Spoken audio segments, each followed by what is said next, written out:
பரவாயில்லடா. டேய் அந்த டேய் இட்லி யாரா கடைய வந்து அவன்? ஒரு நிமிஷம் குமரா இரு. அந்த டேய். இட்லி கடை இல்ல ப்ரோ, அந்த இட்லி கடைய ஜிபியு கூட விடுறேன்னு எடுத்துன்னு போனான், ஞாபகம் இருக்கா? ஆமா ஆமைங்க பத்தி இட்லி கடையில வந்துட்டு போனானுங்க. டேய் நல்ல டேய், மொபைல்ஸ் அவன் அதெல்லாம். சத்தியமா சொல்றேன், கிளாஸா இருந்து ஆமைங்க எலும்பு சூப்பர் வச்சிருப்பானுங்க. சரியான டேஞ்சர் பசங்க. இப்ப நீங்க 2 பேருக்குள்ள அந்த ஒருத்தன் சண்டையில வந்து ஒரு இட்லி கடை தரிசாகி போச்சு. அதான் அந்த வெறும் பேரு தான். ஆனா அப்போ வேற தான் கரூர் பிரச்சனை நடக்கும்போது இவன் படம் இது போயிட்டு இருந்துச்சு. காந்தாரா இந்த ஏய் ஆமா, ரெண்டாவது நாளே வந்து அண்ணன் நம்ம சாமான் போய் பார்த்துட்டு ரிவ்யூ கொடுத்துட்டு இருந்ததுல. இன்னொன்னு ப்ரோ, அந்த இல்ல அந்த பிரச்சனையால அந்த படம் ஓடலன்னு சொல்ல முடியாது. ஏன்னா இட்லி கடை வந்துட்டு தமிழ்நாட்டுல காந்தாரா அதிகமா போயிடுச்சு இட்லி கடையை விட. பாயிண்ட் எடுத்து கொடுக்குது, அந்த படம் நல்லா வந்துச்சு.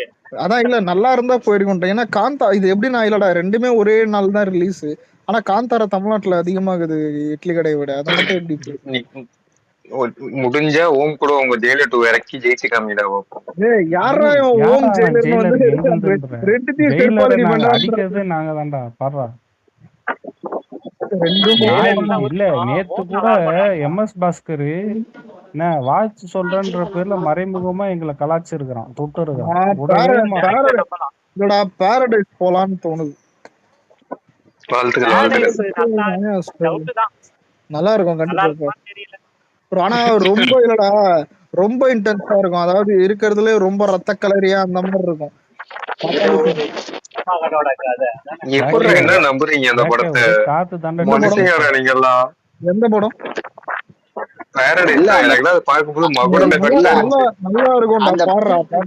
அந்த பாரடைஸ் ட்ரைலரை பாத்துட்டுமா அந்த படம் நல்லா இருக்கும்னு நினைக்கிறீங்க?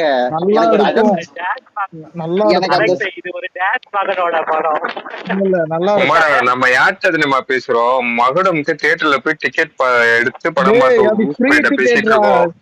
மகுடமுக்கு ஃப்ரீ டிக்கெட் இருந்தது. சும்மா அதுவும் எங்க ஆபீஸ முடிச்சிட்டு அப்படியே போனானுங்க. போய் அதார போய் பார்த்துட்டு பாசிட்டிவ் ரிவ்யூ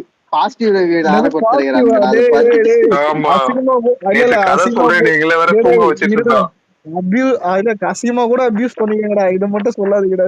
அந்த படத்தை இன்டர்வல்ல ஓடி வந்தது கூட மேட்டர் இல்லடா. இன்டர்வல் வரைக்கும் உட்கார்ந்ததே சாதனையா இருந்தது. மகுடம் ஓடிடில வந்த பிறகு பாருங்க. ஏன் பாருங்கன்றனா விஷால் கெரியர் ஒர்ஸ்ட் மூவி. இல்ல மகுடம் வந்து நானு கதை வந்து கேட்டுட்டேன். அந்த கதை வந்து உனக்கு என்ன கதை? லியோ கதைக்கும் அதுக்கு வந்து ஒரு 7 வித்தியாசம் மட்டும் சொல்லு. ரெண்டு இருக்கும். இல்ல லியோவும் இருக்கும், அப்புறம் வேற ஒரு கதையும் இருக்கும். அதான் ஃபர்ஸ்ட் ஆஃப் அது KGF இருக்கும். KGF லியோ எதுக்குடா அவனை தொட்டு? இல்ல அதான் அதுக்கு இல்லடா, அங்க லியோன்னு ஒத்துக்கோன்னு டார்ச்சர் பண்ற மாதிரி இங்க என்ன இருக்கும்னா ஒத்துக்கோன்னு அந்த மாதிரி இல்ல. லிங்கானா யார் தெரியுமா? லிங்கா வந்தானா என்ன ஆகும் தெரியுமா? லிங்கா பையனை தொடக்கூடாது. லிங்கா பையன் ரொம்ப இதான் இது லிங்கா படம் முழுக்க. அப்ப அது என்னன்னா வந்து லியோவையும் ஜிபியும் கலந்து ஒரு படம் எடுத்திருக்கான். இதுல இல்லடா இதுவாடா இல்ல வாரிசு இன்டர்வல் இல்லதான் அந்த ஒரு ஃபைட் சீன்ல அந்த வைசாக் நேத்து தான்டா அவன் கதை சொன்னான். திருப்பி சொன்னானா தூக்கம் வந்துடும். அந்த கதையை முழுசாவும் தூங்கிட்டேன்டா. அவன் சொல்ல ஆரம்பிக்கும். என்ன படம் புரியல? என்ன டைலாக்? கையை விடுவான் அந்த டைலாக் எதுல வரும்? டேய் அது ஒண்ணுடா, அது இவன்துரா. அது அந்த டைம் சலார் வருவான், ஜிபிஓ சலார் வரும்போது அது பண்ணி விட்டானுங்க. அதான் இல்ல ஆமா சலார் தான் நினைக்கிறேன். அது சலார் தான். ஏன்னா அவன் கரண்ட் இல்லடா. இல்ல சலார்ல இல்லடா, அவன் கரண்ட் கம்பத்தே புடிச்சிருவான்ல கரண்ட். நான் ஏதோ படத்துல வந்து நினைச்சேன்டா. இல்லடா சலார கலாச்சுதான் சொல்லியிருப்பான் அந்த காத்தாடி கிளப்ல. இதுதான் இன்ஸ்டாகிராம்ல. அவன் சுடு தண்ணியிலேயே கைய விடுவான், உன்னை சும்மா விடுவான். அது ஒரிஜினல் டைலாக் என்ன தெரியுமா? அது தெலுங்குல போட்டிருப்பானுங்க. தெலுங்குல என்னன்னா அவன் கரண்டே கையில பிடிப்பான், உன்னை விடு. இல்லடா அவன் டைலாக் பேசுறது கூட பரவாயில்லடா. டைலாக் பேசிட்டு ஐயோ 4 ரவுண்ட். இல்ல எனக்கு இதெல்லாம் பரவாயில்ல. ஆமா அவன் என்னமோன்னு வருவாங்க. அந்த இடி கூட சத்தம் போட பயப்படும். ஐயோ ஐயோ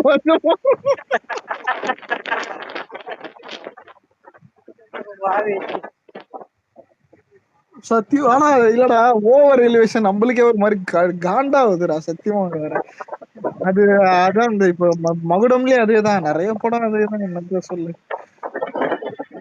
ஒன்னோடா. இப்ப இது எப்படின்னா, ஒரு பாஷா, ஒரு வெடி படம், ஒரு ஹிஸ்டரி ஆஃப் வயலன்ஸ்லயோ, ஏன் உனக்கு டிசி கூட பிளாஷ்பேக்லாம் இல்ல, அதான் அந்த மாதிரி இதெல்லாம் பரவாயில்ல. ஏன் வேதாளம் கூட பரவாயில்ல, ஏன் வேதாளமே பரவாயில்லன்றனா அதை விட கேவலமாலாம் நிறைய வந்துருச்சு. அதான் வேதாளத்துக்கு கூட அவ்வளவு பில்டப் இருக்காது போல இருக்குது.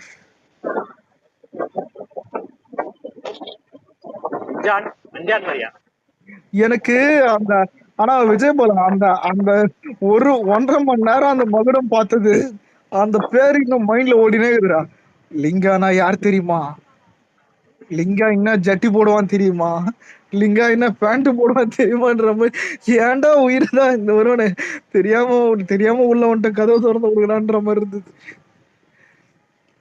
அதுலயும் முக்கியமான ஒரு சீன்ல ஒண்ணு சொல்லுவான் பாரு, லிங்காக்கு தெரியாம நீ இதை பண்ணுவியா? லிங்கா அஞ்சலி யாரு? யாரோட பேரு? அவங்க அப்பனோட பேரா? எனக்கு எனக்கு கடுப்பு என்ன தெரியும் விஜய் பாலா, லிங்கா உனக்கு தெரியுமான்னு கேட்பான். பேசிட்டு இருக்கும் போதே பக்கத்துல தான்டா உட்காந்துப்பான் விஷால். ஏன்டா பைத்தியக்கார மாதிரியா சொல்லுவோம். இல்லடா இந்த பிளாஸ்ட் பத்துல ஒண்ணு வரும் தெரியுமா, அந்த மாதிரி இருந்ததுடா. நீ தூக்குனிய அவனை வெளியே விடுறா, என் தம்பியை வெளியே விடுறான்னு ஞாபகம். நான் யாரா தூக்குனேன்? அந்த மாதிரிதான் தூக்குனிய, அவன் தானே என் தம்பின்னு. நான் யாரடா தூக்குனேன்?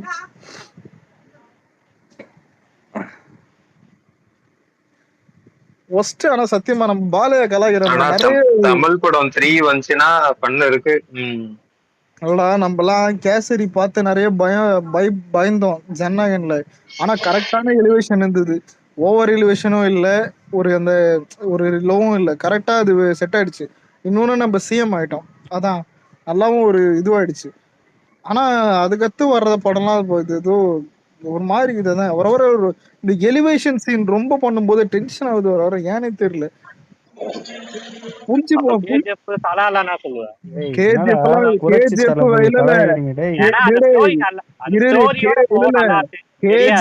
கேஜிஎஃப் விதை போட்டவன் வரம் கொடுத்தவன் தல்லே கைய வைக்க கூடாது. சலார சொல்றியா ஒரு நியாயம்?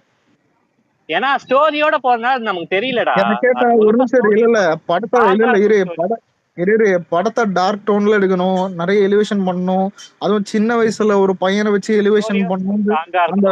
அந்த கான்செப்ட கொண்டு வந்ததே வந்துட்டு உனக்கு கேஜிஎஃப் தான். விதை போட்டதே அவன் தான்.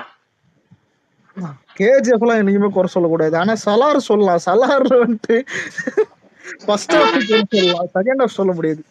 ஃபர்ஸ்ட் ஹாஃப்ல நிறைய கோலாயிரு. தியேட்டர்ல எப்படி பார்க்கும்போது இது இருந்தது. அந்த பிளாஸ்டிக் கத்தி எடுக்கும் போது அவங்க அம்மா ஒரு ரியாக்ஷன் கொடுக்கும் பாரு, தியேட்டர் எல்லாம் சிரிக்கிறானுங்க. எனக்கெல்லாம் படமே இல்லடா. ஏன்டா இல்ல சாதாரண கூலி அவருக்கு ஒரு பில்டப் கொடுப்பாங்க. அப்படியே இருக்கீங்க அந்த இடிப்பு. எனக்கு அந்த காத்தாடுக்குள்ள இவ்வளவு பிடிச்சது அந்த இது வரும். ஏன் தேவார கொண்டு வரும் தெரியுமா? தேவார கோயில ஏதோ எல்லாத்தையும் அடிச்சு. அதான் தம்பி வரலாறு என்ன சொல்லுது தெரியுமா? சரிதான் தம்பி, ஹிஸ்டரி என்ன சொல்லுது தெரியுமா? வரலாறு சொல்லுதுப்பா. சரியா இருக்கு. இதுல இன்னொன்னு ஒண்ணு சொல்லுவான்டா, அது என்னன்னா, அவன் பாதம் ரொம்ப சிறுசுதான், அதனாலதான் அவன் 3ஆம் நம்பர் செருப்பு போட்டுறான். ஆனா இல்ல, உண்மையை சொன்னா சலார்ல இந்த மாதிரி எல்லாம் டைலாக் நிறைய இருக்கும். அது என்னன்னா, என்ன சொல்றது, இந்த மெக்கானிக் வேலை பார்த்துன்னு இருப்பான். அவன் காரமா சாப்பிட்டாலும் அவன் பணிவா இருப்பான் எல்லாரும் கிட்டையும். ஆனா அவன் ஆளு பார்க்க 6 அடி இருப்பான். என்னென்ன பில்டப் கொடுக்கணும். அவன் ஒரு பைத்தியக்காரன். இதுல இல்ல படம் கிளைமேக்ஸ் நெருங்கும். செல்லுல பிருத்திவிராஜ் உட்காந்துருப்பான். பிருத்திவிராஜ் உட்காந்துக்கிட்டு ஒரு அங்க ஆல்ரெடி அங்க பசி இல்லாம பைத்தியக்காரன் நிறைய பேர் இருப்பானுங்களே கடிக்கிறதுக்கு. அப்பதான் சொல்லுவான், இவனுக்கு என்ன பெரிய பைத்தியக்காரன், இவனோட பெரிய பைத்தியக்காரன்.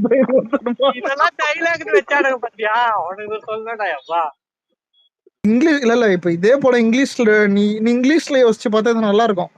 மேட்னஸ் அந்த மாதிரி, புரியுதா? இது எப்படி? ஆனா தமிழ்ல இப்ப நீ தமிழ்ல எது டிரான்ஸ்லேட் பண்ணல கேவலமா இருக்கும்.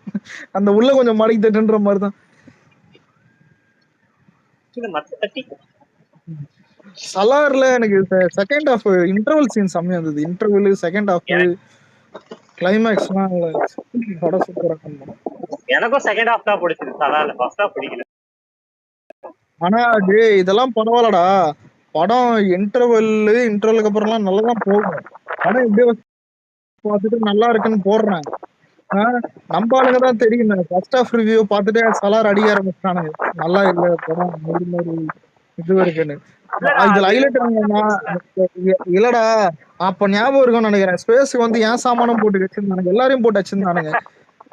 இதுல ஹைலைட் என்னன்னா, இல்லடா எனக்கு என்ன கச்சது கூட விடுறா. ஒரு மாசம் கழிச்சு அப்ப விவேக் இருப்பான்ல, அவனும் கச்சிருந்தான். ஒரு மாசம் கழிச்சு வந்தாங்கடா, படம் ஓடிடில வந்துட்டு சலாரு. சலாரை பார்த்துட்டு எல்லாம் பிரைஸ் பண்றானுங்க. அதெல்லாம் இருக்கட்டும். சலார போய் நான் சலார நல்ல படம்னு சொல்றேன். என்னது இது? என்னங்க இது? அது அறவேக்காடு தான், ஆனா நல்ல படம் தான். நல்ல படமா? என்னடா என்னடவோ பேசுறீங்க. நல்ல படம் தான். இன்டர்வல் இருந்து நல்லா இருக்கும்டா. என்னடவோ பேசுறீங்க. அவனே கேம் ஆஃப் த்ரோன்ஸ் பார்த்து காப்பி அடிச்சு காப்பிலாம் அடிக்கட்டும், ஒரு பார்க்கலாம், நல்லாதான் இருக்கும். நல்லாதான் இருந்துச்சு. ரொம்ப பேசினா இட்லி கடை இண்டஸ்ட்ரீட் ஆக்கிருக்கோம் பாத்துக்க. இட்லி கடை இண்டஸ்ட்ரீட்டா? விஜய் பாலா, நீதான் இட்லி கடை பாத்துருக்க. கதை சொல்ற, இது என்ன கதைரா இது? இட்லி கடை சொல்லு. இட்லி கடை சொல்லு. இட்லி கடையில என்ன கதை? டேய் படம் ஃபுல்லா பிடிக்கும்ன்ற கதை சொல்லு. மறந்துச்சுடா, ரொம்ப நாள் ஆச்சுல. யாரா வச்சாங்க?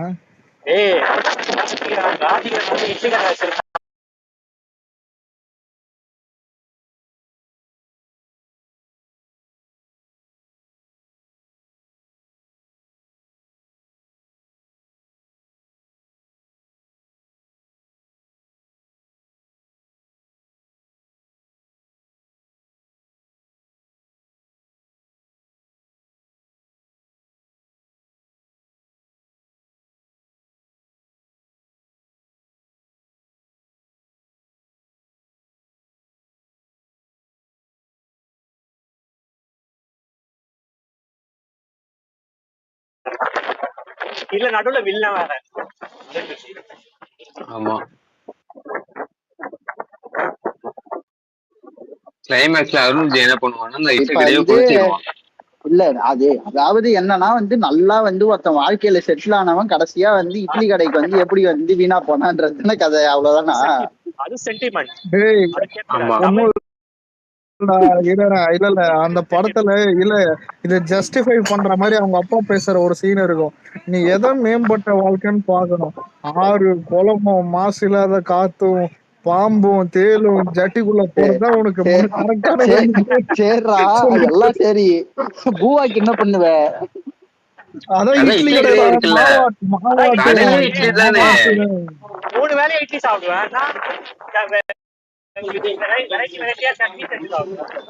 அதுவும் கிளைமேக்ஸ்ல போயிடுவான். காலைல 5 மணிக்கு எந்திச்சு வந்து மாவெல்லாம் கிண்டி என்ன உட்காந்து டீ குடிக்கிற மாதிரி கிளைமேக்ஸ்ல ஒரு சீன் இருக்கும்.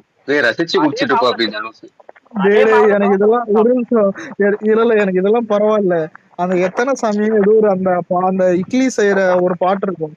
அந்த பாட்டுல இவன் வெடிகாட்டால சுடு தண்ணி சைட்ல வந்துட்டு இங்க இருக்கும், பச்சை தண்ணியில குளிச்சிட்டு இருப்பான்டா. அந்த டெம்ப்ளேட் எடுத்து போட்டு கலாப்பிருந்தானுங்க. சுடு தண்ணி உடம்புக்கு கெடுது கைஸ். இல்லடா அப்ப என்ன கேட்டானுங்கன்னா, உங்க அப்பா வந்துட்டு மிக்சியில அரைக்கிறது ஆர்டிபிஷியல், கிரைண்டர்ல இருக்கிறது ஆர்டிபிஷியல், நீ வந்துட்டு கையில வந்துட்டு ஆட்டுறதுதான் ஒரு நேச்சர்னு சொன்னது ஓகே. சுடு தண்ணி கூடுமாடா உங்க அப்பா வைக்க கூடாதுன்னு சொன்னா, இல்ல சுடு தண்ணி வெந்துட்டு இருக்கும் போதே குடிக்கணும்னா நானும் கூட ஒண்ணும் புரியல. ஒண்ணும் இல்ல, தனுஷுக்கு என்னன்னா ஒரு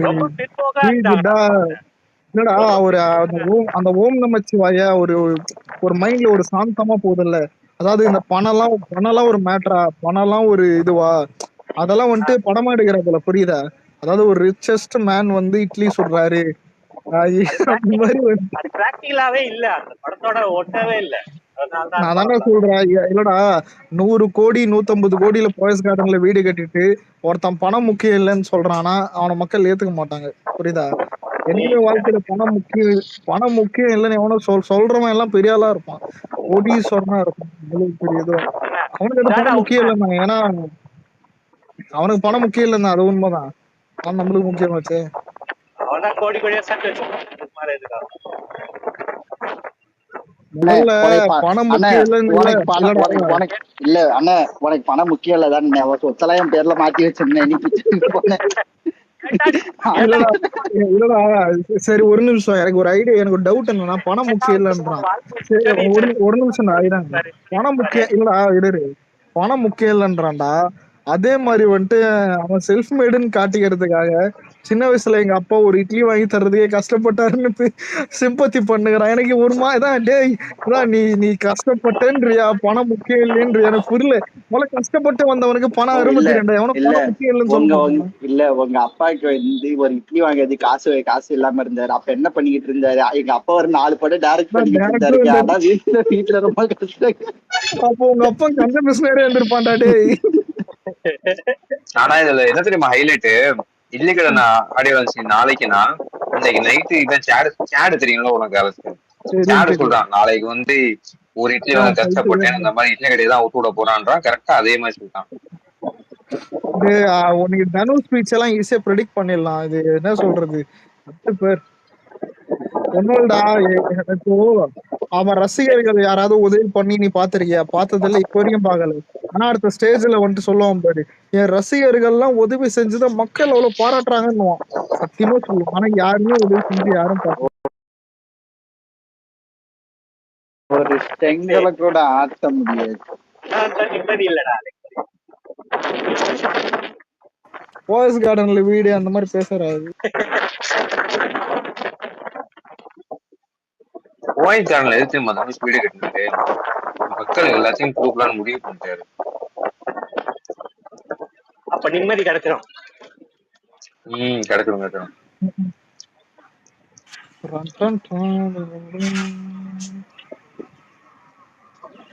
இவனடா எல்லா வீடியோஸாக இறக்கிட்டு இருக்கான். எனக்கு இதெல்லாம் மன்னிச்சிருவேன்டா. ஜனநாயகன் ஓடிடில வருதுன்னு ஒரு எக்ஸைட் ஆகுறானுங்க தெரியுமா? அதெல்லாம் வாழ்க்கையில மன்னிக்க மாட்டேன்டான்னு. நிறைய பேர் பார்க்காதவங்க இருக்காங்க. இல்ல அபிஷியலா பாக்குறவங்க அதெல்லாம் ஓகே, இதெல்லாம் சரிதான். அத ஏன்னா கொஞ்சம் பிரிண்ட் கொஞ்சம் எடிட் நல்லா மாத்திதான் இருக்காங்க, அது ஓகே.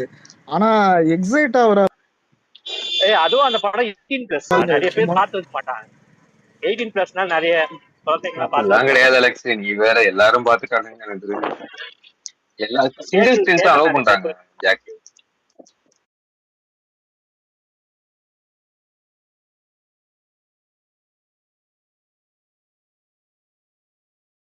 ஆனா ஏன்டா இந்த டைலாக் எல்லாம் நீங்க பேசும்போது எனக்கு உண்மையிலேயே எனக்கே சிரிப்பு வருதுடா. படம் யாரும் பார்க்காம இருப்பாங்கலாம்.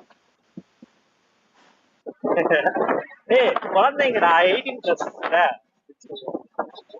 ஏய் இவன் வந்து கம்முன்னு இருறா.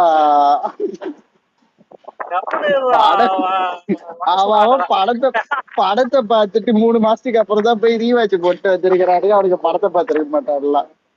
அதெல்லாம் நம்மள மாதிரி ஆளுங்க பார்த்துருப்போம். சின்ன பசங்க உட்காந்து பார்த்துட்டு இருப்பாங்க.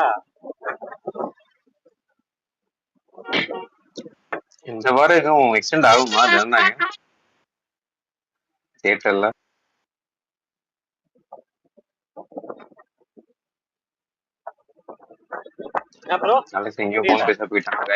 இல்ல இந்த வாரம்லாம் ஆகாது, அவ்வளவுதான். பண்ணி முடிஞ்சது இல்ல, அவ்வளவுதான். 4 வீக்ஸ் இப்பெல்லாம் 4 வீக்ஸ் ஓடுறதுலாம் பெரிய. அதுவும் லீக் படம், லீக் ஆன படம்.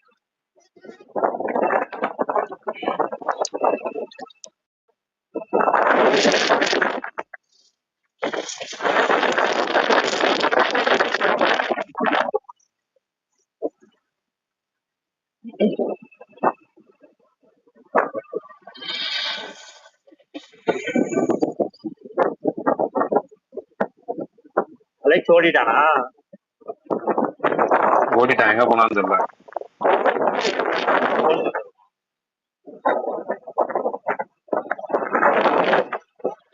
கால் கால் வேற யாரும் ஸ்பீக்கரே வர மாட்டேங்கிறாங்க. வந்தா கால் கால் எதனா வந்திருக்கும். அதான் நியூஸ் ஏதாவது ஹெட்லைன்.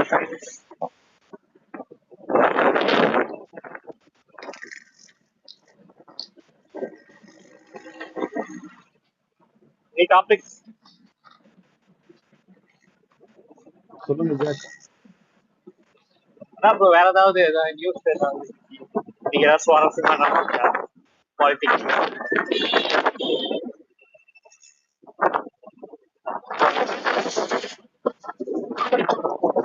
ஹலோ கார்த்தி, நீங்க என்ன நடந்துச்சு? நல்லா ஃபாலோ கேக்குதா? பண்ணலாம் நினைக்கலாம். கேக்குது கேக்குது. இன்னைக்கு அப்டேட் எதுவும் இல்லை bro. பெருசா எதுவும் இல்லை. கேக்குதா கேக்குதா கேக்குது கார்த்தி.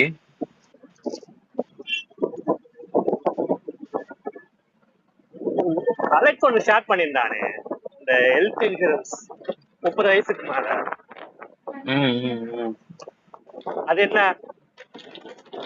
அது கொஞ்சம் எக்ஸ்பிளைன் பண்ணுங்க.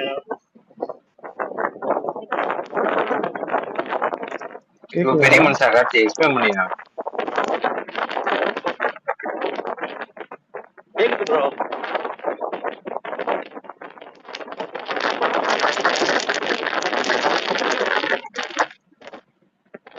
அலெக்ஸ்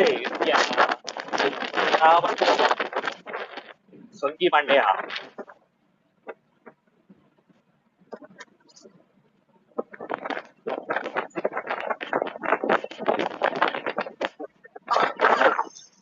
அது 30 வயசுக்கு மேல ஆனவங்க அந்த 14 டைப்ஸ் ஆஃப் பாடி செக்அப் பண்ணிக்கலான்றாங்க. ஏன்னா என்னென்ன செக்அப்னு தெரியலையே. அதான் 14 செக்அப்ஸ் சொல்லிருக்காங்கல்ல, அது எல்லாமே பண்ணிக்கலாம்னு நினைக்கிறேன். பண்ணிக்கலாம் மொத்தமா. அதான் அது என்னென்ன செக்அப்னு தெரியல. Body full body checkup. அதுல எல்லாமே ஃபுல் பாடியில என்னென்ன இருக்கோ அதெல்லாம் வந்துரும். அந்த 14 டெஸ்ட் அந்த மாதிரி எல்லாமே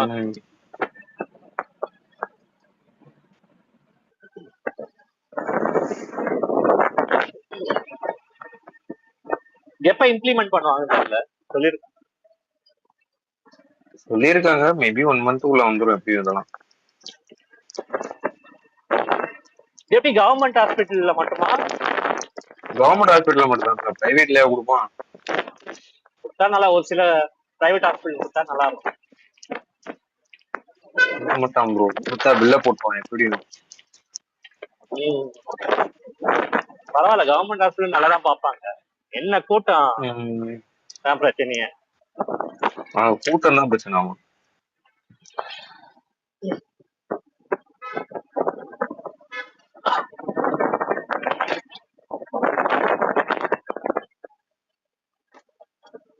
எப்படி பண்ண போறாங்கன்னு தெரியல, பாப்போம்.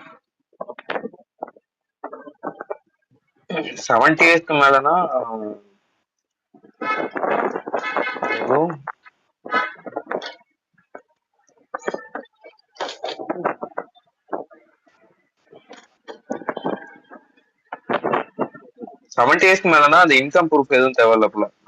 ஃப்ரீயாவே பாக்குற மாதிரி சொல்லிருக்காங்க.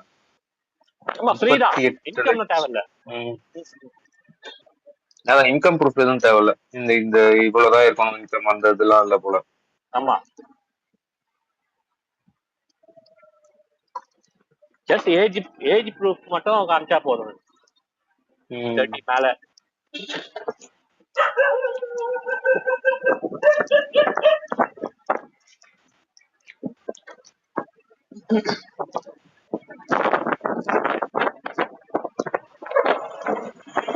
ஓடிடில ஏதாவது படம் வந்துருக்கா? இல்லையே, நான் பார்க்கவே இல்லை.